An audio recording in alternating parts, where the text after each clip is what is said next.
we're going to run the moon around the edge here of the planetary pattern and see what pops up. If you're on the Thursday show, the moon's in the crash zone here.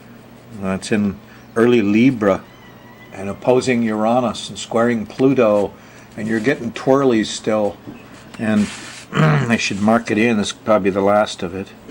Say, what happened to the hurricanes? They're having little hurricanes. They're having little tornadoes on Oahu all the time now in the midst of their weather tribulations. So there's a lot of downspouts, they call them, the water spouts over there. That's what these things are too. Maybe that's all we'll get. We ought to see some off Kona though, if it's placed the way I thought. Anyway, turbulent Thursday happens especially in the evening. Probably the astrology show won't come on. I can tell you stories. Oh boy. Anyway, the moon's in Libra on Friday, November 1st.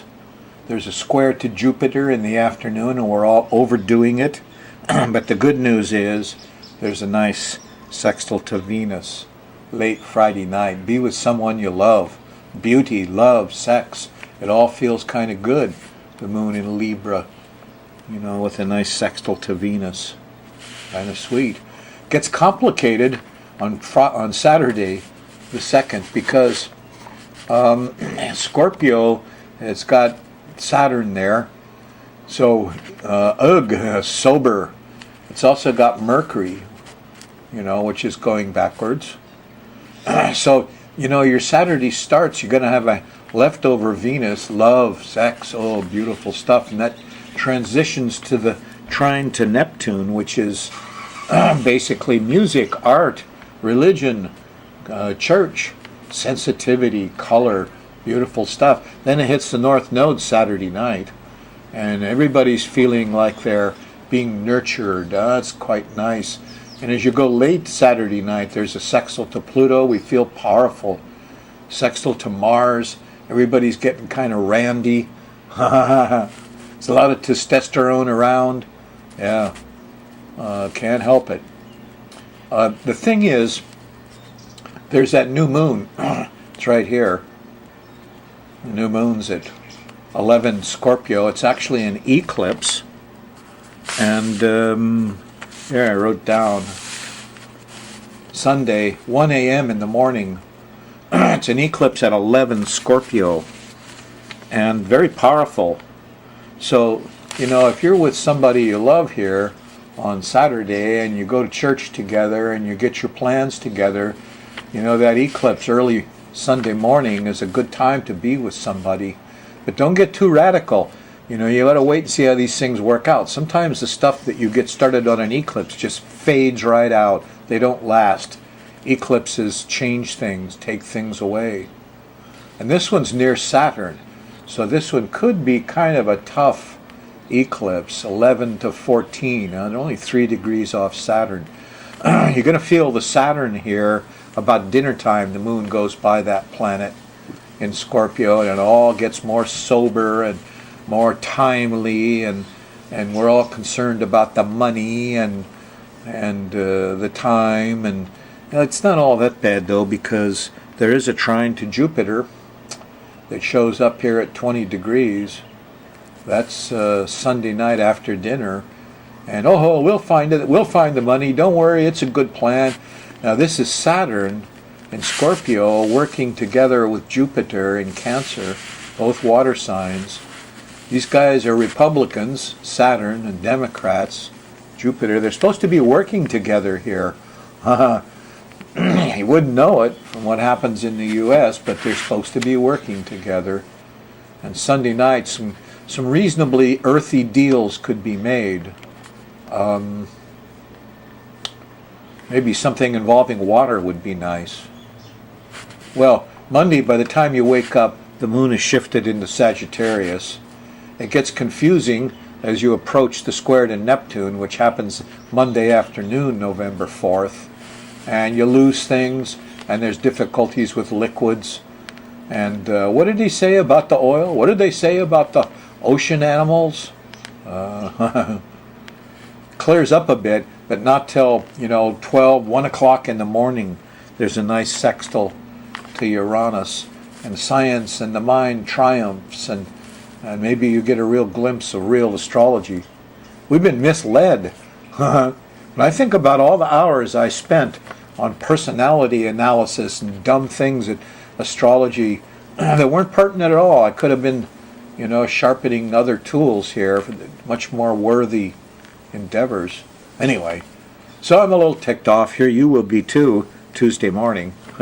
There's a square to Mars. I'm in a hurry, I gotta go. And yet here's the alarm, and here's the telephone in the middle of the night. There's things going on here that well, ask yourself what you're protecting Tuesday. This is not a good time for your road rage, even though you might feel a little bit like it. Wednesday morning, the moon shifts into Capricorn, and you're in the Venus zone, and it's sexy. Capricorn is a very sexy sign. You ever been around any goats? Yeah, it's very randy and capricious lots of time, but it's a very sexual sign. And here, right away, after you hit the Venus zone, there's a sextile to Neptune. So a glass of wine, a loaf of bread, and thou with me under the bough. Anyway, pretty nice Wednesday. I hope you're in the pleasure zone and you have somebody with you. Thursday, things get a little different. Here's the turbulent zone.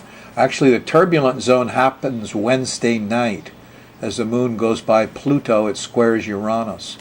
So your pleasure zone, if you're going to have it, it's going to be the first half of Wednesday. The second half of Wednesday, things start to happen. The alarms, the Pluto, the panic, the glitch, the wind. Yeah. It's creeping back into Wednesday night. This Uranus-Pluto square, it's been annoying us for so many months. The moon sets it off once a week when the moon hits early cardinal signs. And that point slips back one day every month.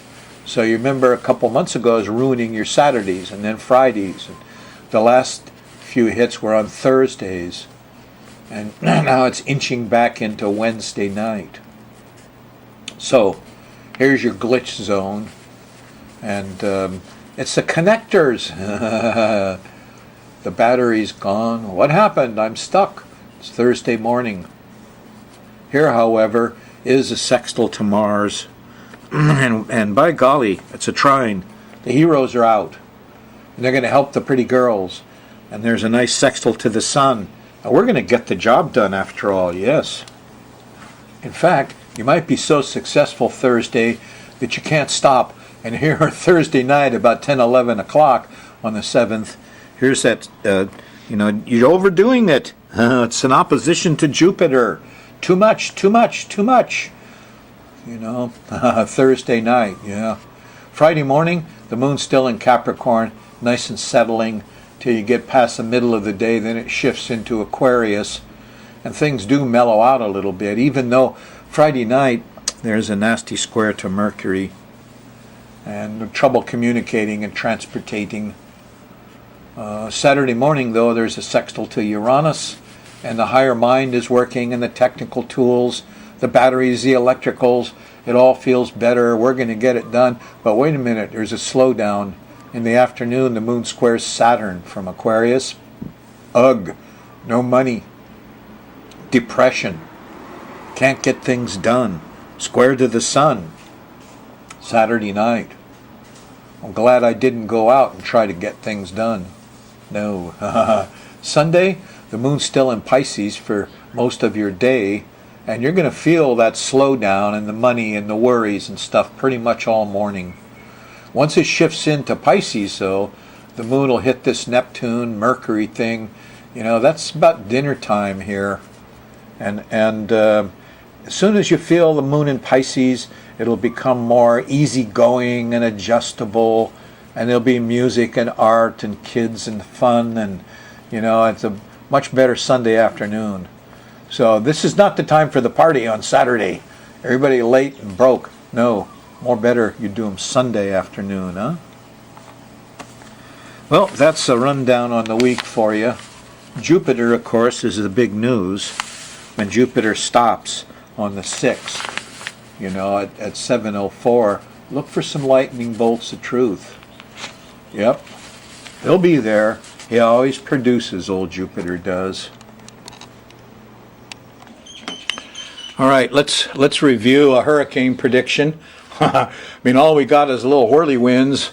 I'm glad my prediction was wrong about Hawaii, but this was the October 4th new moon. And I went over it a couple of times because that's the one that opposed Uranus. And what you see here is India. And you can see the Uranus is on the descendant. That's the one you don't like. And it's running right up through here. And here's the new moon, the moon and the sun. And Pluto is on the bottom of the chart. And they all just concentrate right in here along this area of India, yeah? Now check this out. Okay, here we are. I'm on the 17th of October, I guess. And here just a few days ago was a really nasty hurricane came through. See where it hit? Here's that island. Remember the lines ran right up through here? And here is where the devastation was. Maybe you don't remember it as a couple of weeks ago for you, but this was a real bad hurricane. And there was an awful lot of people at risk. So, it was October 4th. We got our new moon warning, and I was a full month or two ahead of this one. But October 4th, and then here just 10 days later. Yeah, that's happened fast, huh? Unfortunately, they all don't come off so easy. Sometimes 3 months. So I mean, if every one of these astrology predictions was this simple, I'd be famous world over. Just like the old woodcut says, it's not the same on the other side here. The rules aren't all the same, it seems. Here's something completely different. Some of you know I'm on a campaign over the Hawaiian raven, the alala, who's going extinct. Turned out to be the smartest bird in the world. Yes. Here's the same thing in the water. I've been swimming in these waters since 1961, and I never knew about Suda orca. What is it? Well, it's not really an orca. It's a whale, but it's carnivorous. It's very, very smart. False killer whales. Yeah? And they're going extinct. There's only 120, 160 individuals, fully Hawaiian gene structures around the near shores. It says here, Suda orca competitively hunt and share their prey, and have even been known to share their fish prey with human swimmers and people in boats. Does that remind you of the alala? A highly intelligent animal unique to Hawaii? Yes, that's what we have here. We have it in the air with alala. Of course, it's gone extinct with Hawaiians. And here's a Suda orca. Captain Cook said the water's alive with sharks, but nobody seems to get bit. Hawaiians got along good with these animals, just like the raven. And so I'm going to present you with a really wild idea that's come to me this morning. I discovered the raven, largest, smartest raven in the world. The Suda orca, maybe the smartest creature in the water. And when I did my work on Konane, I found out that Hawaiians could memorize the Bible in a fortnight. The Hawaiian people were the smartest. The bird, the orca, and the people, all the smartest in the world in Hawaii.